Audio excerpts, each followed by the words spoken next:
Енді тыңдап та. Мен ана бастыққа тұрға 18-ші биыл жарғаны алсам деген. Бәрі тексеріп, 3 жылдан бері жүргенім түсіп болғаннан кейін жарғаны алды. Мен ана кісінің өзіне беріп кетпеймін. Егер де маған қазір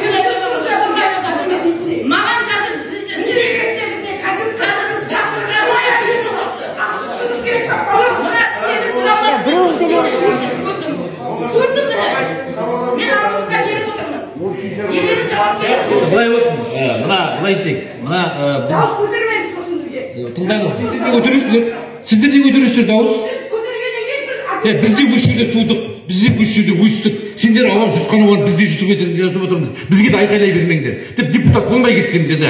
Өйтіп дауыс көтермеңдер. Менің шешем емессіңдер сендер. Ондай дауыс көтеретіндер. Ал керек болса сендерге сайламасаңдар кеп сайлаңдар. Енді былай болсын мәселе.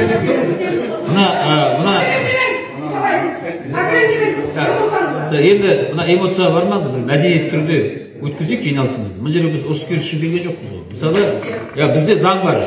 Былай түсінбеші. Алдымызды көлбеңдеп жүріп алдың ғой сенде.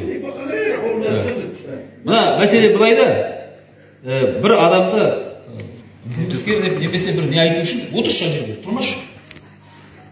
Ол адамды презумпция не ойлайсың? Ол адам қылмысты соттаны деп айтады. Осы қылмыскер бір мәселе. Екінші мәселе.